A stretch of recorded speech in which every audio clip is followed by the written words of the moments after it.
Welcome back to Talk Today. It's 8:23. We'll have the papers in just a moment, but here's what else is coming up on the programme. The Wonka Wake Up at 8:45 will be asking whether old literature should be adapted for modern audiences after the release of the latest Roald Dahl movie. We'll be heading to Cumbria just after 9, where thousands of residents remain without power after their properties were cut off by heavy snow. And we'll be finishing things at the High Court at 9:20 as Prince Harry resumes his battle with the Home Office over his police protection.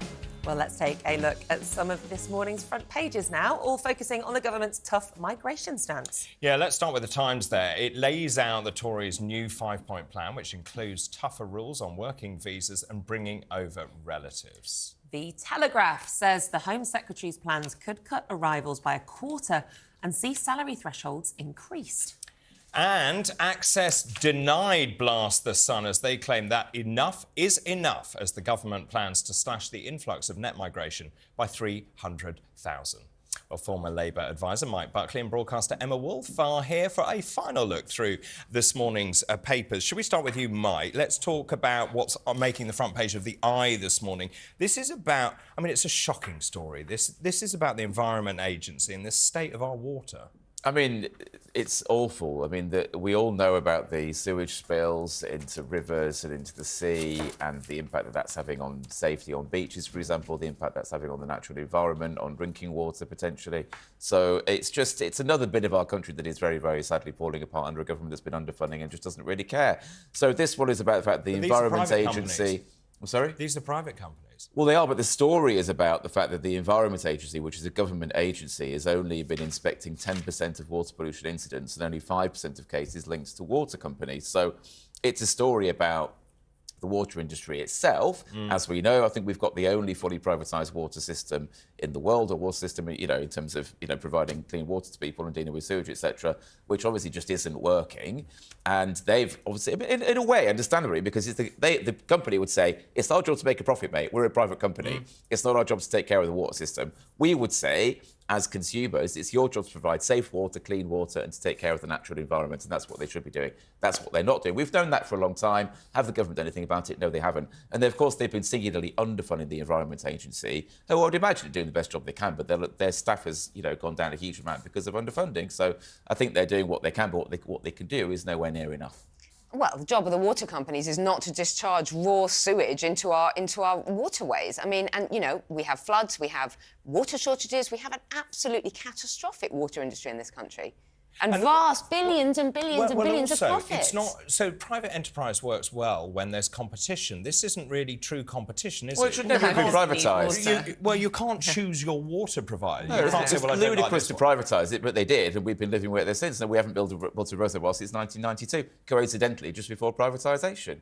It's absolutely staggering. Of course, things have just got worse and worse and worse over time. And unfortunately, the system's now in a real state. So Labour are saying that they will make sure that companies can't... What are they going to do? Nationalise? Well, I don't know if they're going to nationalise. What they will make sure that companies can't do is give bonuses to their bosses until problems are fixed. And they will also mandate them, so they have to put a sensor on every, outflow to make sure that if there is an overflow of sewage or something, then we know about it immediately and it's then dealt with. Is this the evils of private enterprise, or is this just poorly run private enterprise? It's inappropriate private enterprise. Of course, private enterprise should run banks and burger bars and so on and so forth. What they shouldn't do is deal with the essential national infrastructure, where, as you say, competition cannot exist by dint of the fact that you have to get your water through a pipe. It's a life source. They can't privatise oxygen.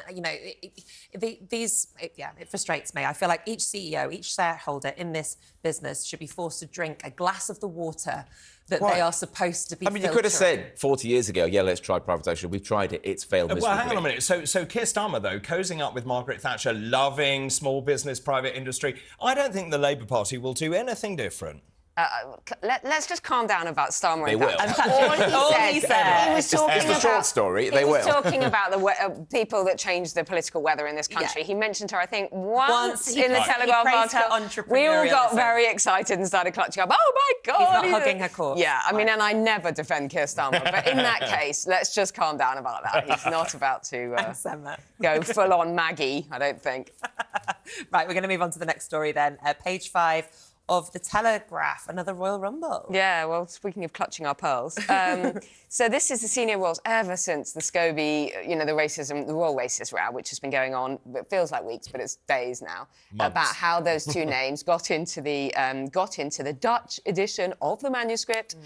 Let me tell you, they didn't just get in there, they were inserted by somebody, and it wasn't the editor, it wasn't the proofreader, it wasn't the translator, it wasn't the agent, it was the author. The wrong version was therefore sent to the publishers. That's as simple as it goes. I've worked in publishing for 10 years. Or a version? Yes, an incorrect earlier version, at which point, clearly, the editor or the proofreader or someone the publisher made the decision to take those names out.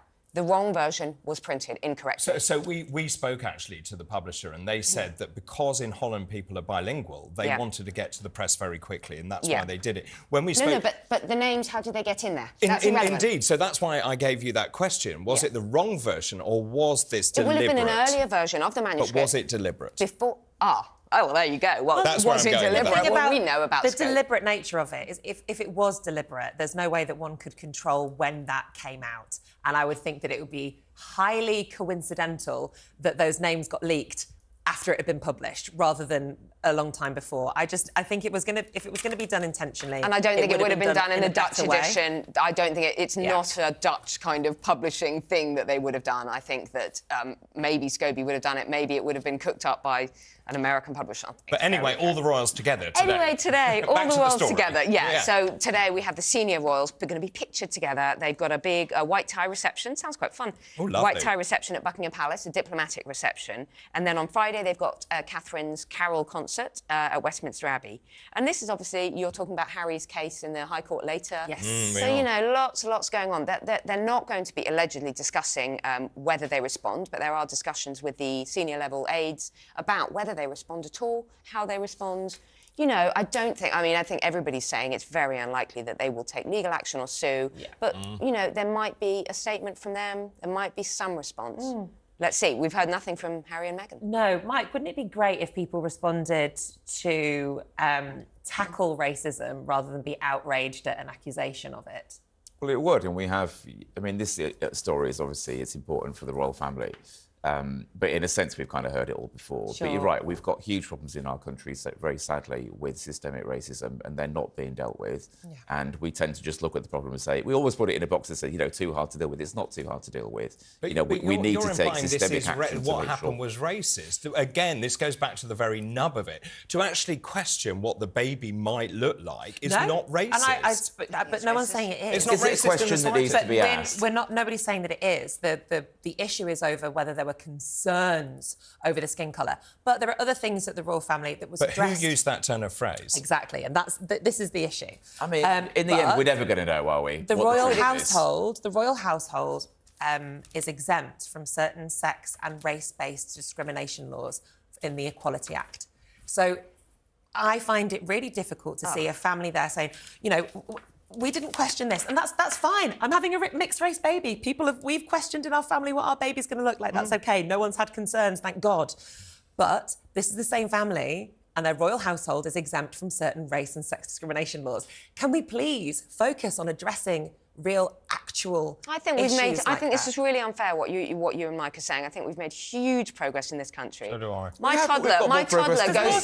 toddler goes to a nursery that's probably 60% non-white, and he doesn't even see... I think children are growing up in a much more... So why are the royal household exempt from colour. race discrimination?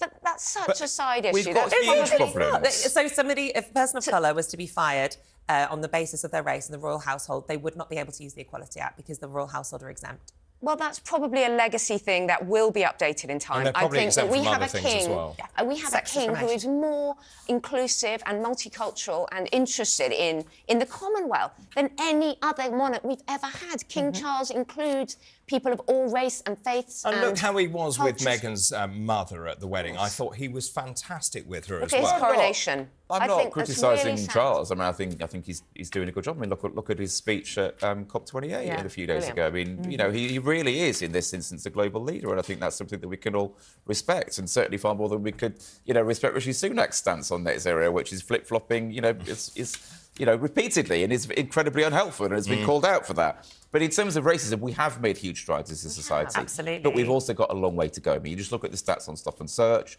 or you look at the stats on employment, and we've clearly got further rates. to go. Exactly. Yeah, black women You know. 4 or 5 times more likely to die during childbirth. You know, there's lots of things to be addressed. And I think minorities died more, were more likely to die in COVID as well, and it's appalling. So. Lots more to address. And there are health Absolutely. inequalities as well. Let's move on, if we can, Mike, to talk about Ryanair, because my mouth dropped open when I read this. Ryanair is known for what is called drip pricing. So you think you've got a fare, and I think anyone who has used Ryanair in the past knows you get that initial fare and you think, all right, it's 15 quid for a seat. But it's not, is it? Well, no, I mean, and they keep trying things to make people pay more money. So if you remember a few years ago, they were trying to charge people to go to the loo on the plane, and then they realised that was probably a bad life choice, and they backed off that one. That was one of the few things they backed off. So this time, when you sign up, you can choose to pay for a seat, and apparently then you can download your boarding pass. If you choose to get a free seat, before this you could also download your boarding pass.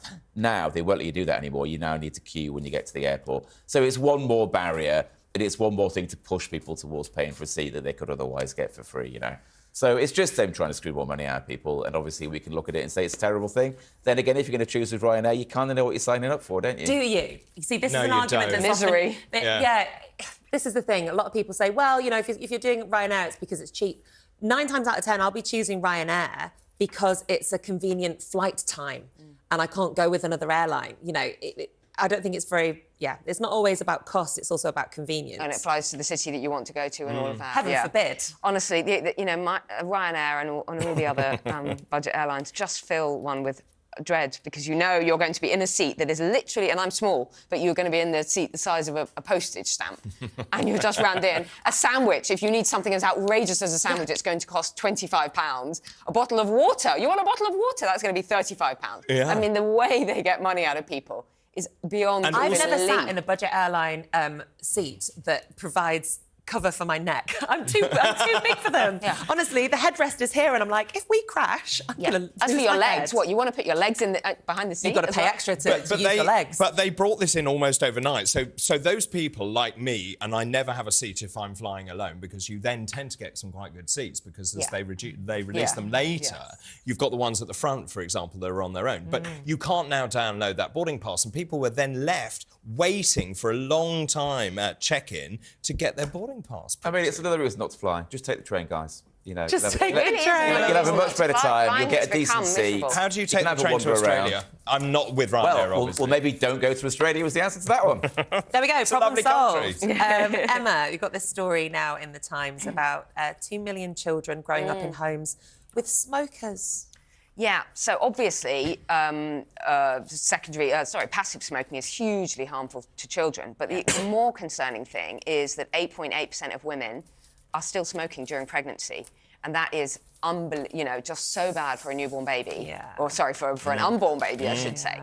The problem is, Nicola, you and I both know, you've been into many midwife care, and it's a lot higher than that. 8.8% of people smoking in pregnancy, it's going to be... They're just the women who admit to it or get Who admit to caught, it. There is a huge amount of shame in people, and so a lot of women smoke indoors, but will not smoke when they're visibly pregnant. I'm sure you know that as a doctor. Indeed. That it's a bit like alcoholism. You can double what people estimate when they drink. Yeah. Anyway, so there are these schemes to try and support women to give up. Well, not to support them, to bribe them to give up. 400 quid in gift cards. Why not put the money into stopping smoking services at the point of need, i.e. when they're pregnant or even before, but when they're pregnant, not giving them £400 in gift cards. Or looking at why they smoke in the first place. Yeah, Why they that's the key smoke, thing for dealing me. with them in their home, but also as they're pregnant, helping them. Because I used to be a smoker, same. I know it's addictive, I know it's incredibly hard to give up. Giving up vaping when I was pregnant, thank God I was really morning sick, so I didn't want to have anything. You didn't want to, but yeah. I was really scared about that before. And there's a lot of shame in asking for help. When you're pregnant, it's assumed that, of course, you won't harm your baby. And a lot of women are still addicted and still want to smoke. Because a lot of smoking, I think, is about self-harm as well. It's about kind of self-soothing, and there's an element of it that is like self-hatred as well, that people will take this up because... Yeah, it's kind of like a self-harming thing, and a lot of it is linked to people's mental health. So would rather the money went on I agree with supporting that. people than bribing them. Let's move very quickly from one health story to another. A GP is a world champion, isn't he, Mike, in something? Yeah, I mean, this is you indeed in something. I mean, this is a nice, heartwarming story. So, GP is growing the world's best international mullet. Apparently, this is in Australia, no less. He lost out to a guy with curly hair who That's is Australian awful. for best Australian mullet, but he's got best international mullet. There he is, very proudly displaying his mullet. But it's for a good cause. It's for Testicle Cancer UK. Yeah. So he's raised quite a lot of money for that wonderful charity. So it's a happy story. He's now going to cut it off and get on with his life. And there's also another happy story, isn't there, Emma, which is about the Christmas tree, Oh, which the we're tree, given yeah. in Trafalgar Square. It took its journey, but didn't look very well when it arrived. David, it needed a spruce up. Wow, well done. I see what It's you not. did there. I thought this is Norway being vindictive. Norway are punishing us for something. It's not. The tree comes from Norway. It comes from Oslo, and it was lying down for a week on its journey over the North Sea. So it got a bit baldy on one side. And these amazing branch transplant that they did. They didn't just spruce it up. They took branches from one side, they nailed them on the other, and they made the tree look beautiful again. it's So all when they okay. first put it up, people went, "Where's the other half?" Literally, Because they that literally tree had is half branches on one- dead. Yeah. They've looked pretty shoddy for quite some time, haven't they? It needed a perk up, yeah. It did need a perk up. So all what an is odd happy now. tradition that we have. I mean, I love it, but it seems like It's a a bit thank of a you. waste. It was It's a a thank thank you for the you Second World War, wasn't our it? support during the Second World It's War. nice, isn't it? Yeah. It's nice to have these. What The do we only give part them? of international relations It's that are just still nice to have okay. these, reciprocal agreements, and it's just a bit of friendship between countries. I think it's a Yeah, it's really good lovely. thing. And actually, I think it's so wonderful to see the cities coming alive again at Christmas. Yes. And we've had such terrible times with COVID and so on. that Yeah. Actually, it's great to see people enjoying the festive season. Here, here. Yeah. Well, thank you so much for joining us this morning, Thanks for Emma. having us. And